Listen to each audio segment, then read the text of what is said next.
Joining us today is head coach of the Bowling Green Falcon hockey program, Chris Bergeron. And Coach, we got a couple new Falcons that want to introduce to the Falcon hockey program. And for all those following, let's start with the first, whose name is familiar to us, but to everybody in the junior hockey world, Dan DeSalvo, and exactly what he's all about and what he brings to the program. Well, as you said, Dan's older brother Nick is a 2011 grad of Bowling Green, so there was some instant family familiarity, if you will, with Dan when we first started to talk to him. That's kind of developed a little bit later on in the year. Dan was in his first year in the USHL this year in Des Moines, excuse me, and he, I'd say it was a pretty typical first year in the USHL. He started off slowly, even at times out of the lineup, just transitioning from midget hockey to junior. But as he went on in the year, he really started to play well, ended up leading his team in points, finished the year very strong. And as our holes became evident, offensively in particular, Dan became somebody that was more and more of a priority for us. And once we got to know him and sat down face to face and really talked to him about what we're about and saw what he's about, it seemed like it was a great fit. And we feel like starting in the fall, he can really bring some good tempo to our game, some offensive instincts and offensive originality to our game, and help our power play, which we all know our power play wasn't very good last year, and offensively we're very challenged, which kind of are one and the same. So we feel with the opportunity we have and the type of young guy Dan is, this is a great get late in the year, and it's going to be hopefully a good 4-year relationship. Now, Dan is standing at 5'8", 160 pounds at the forward spot, and kind of deviates a little bit from the size element that has been, with the rest of the recruiting class. So, what about him exactly, when you watched him play, struck you as interesting and a good fit? Well, like I said, the offensive potential is the first and foremost thing. Like you said, we pretty much addressed our physical needs, we felt, in terms of our size, and we feel what that left us with was holes offensively. Obviously, there's been some changes to our lineup from last year to next year, and we need guys to step up and create offense, and that became a priority for us as we looked around junior hockey late in the year here, and we still feel we're going to have to score by committee, but we think Dan can help that committee out, and like I said, in particular on our power play. So his offensive play overall was one that caught our eye, as well as the fact that he's not afraid to go to those hard areas on the ice, which sometimes offensive guys don't want to do.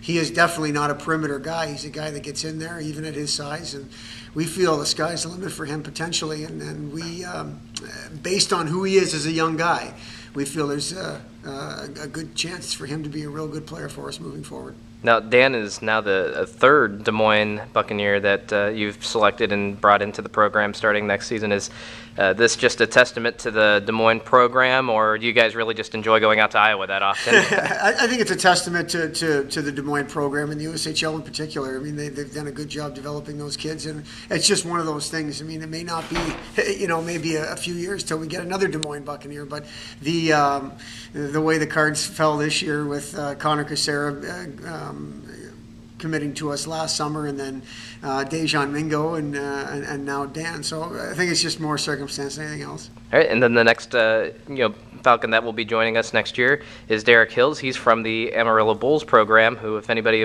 that has been following Falcon hockey recognizes that name, with former head coach Dennis Williams is the head coach down there. So how did the relationship begin to find Derrick and bring him into the program? Again, that was one that came late. Dennis Williams obviously bleeds brown and orange, and everybody and anybody that knows Dennis knows that. So he started to call probably about 8 weeks ago, basically giving us a heads up that he's got a defenseman here that had a little bit of a traveler when it comes to junior hockey. He had been out in Western Canada on different teams in that league, and then ended up in Amarillo this year. And Dennis just could not say enough about this young guy as a man. And when we brought Derrick here for a visit, we felt the same way. He's a guy that right away strikes you as a really, really nice kid. He's a kid who wants to be great at everything he does, and is a winner.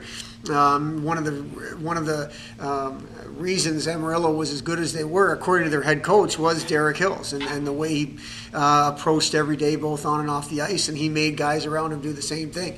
Basically, it became a must-have late in the year. Everybody knows we weren't happy defensively with our D-core last year in terms of collectively we needed to be better, and we feel Derrick can help us do that. And how quickly he's able to do that, well, we'll see. How quickly he can transition from junior to college, that's still yet to be seen. But with what makes him as a person, we feel that's going to be a pretty short time, that transition, and we feel he can help us next year. Now, Derrick stands at 6'3", 210 as a defenseman, and so talk a little bit about the attractiveness of his game and how he plays the game. As far as his game, he's a tough guy to play against. I think his first year in junior in the BC League, he was one of those guys that was an enforcer and asked to stick up for his teammates and himself, and he did that very well. But then the last 2 or 3 years of his junior career, he really started to bring more elements to his game. He can shoot the puck very well. He's a guy that blocks a lot of shots, so we feel he's going to be able to play on the penalty kill and help us there. I think he's just one of those guys. He's a big presence, and he's got good defender. He knows how to use his stick defensively, and I don't mean hacking and whacking. I mean in terms of stick position and stick on puck and the type of things we want to be good at in our own zone. And then physically at 6'2" or 6'3", he's somebody that we want to continue to add size to our D-core back there. So there was just a lot of positive things about Derrick. And the fact that it was late in the year, we wanted to, well, how come he's still available so late in the year? Is that because no one else wants him? And that really wasn't the case. We think it might have been more he just got overlooked, and we really started to talk to Dennis a lot about what makes this kid tick, and everything came back very, very good. And then, like I said, we got to spend a day or day and a half with him there a few weeks ago. That was the last, the icing on the cake, so to speak, and he's a great kid. So we're really excited to add Derrick. And the other part of that is he's very excited to be here. He is somebody that was just looking for an opportunity, and we feel we've got one. All right, well, hopefully these are 2 diamonds in the rough that you pick up late, but hopefully have an immediate impact for the Falcon hockey team. So as far as the rest of this summer goes, what is on tap for you as a recruitment standpoint, as well as leading up until the season begins here in October? What's left? Well, basically, you wrap up the 10-11 year, not only from the budget side and things like that, but from the coaching side to see what changes, what worked, what didn't work, those kind of things. We do have a hockey camp coming up late July and into August, so we've got that. We've got about 10 players returning on campus this summer that are either taking a class or just training together, so that's always nice that some of them are still around here continuing to improve in the areas where we really need improvement on.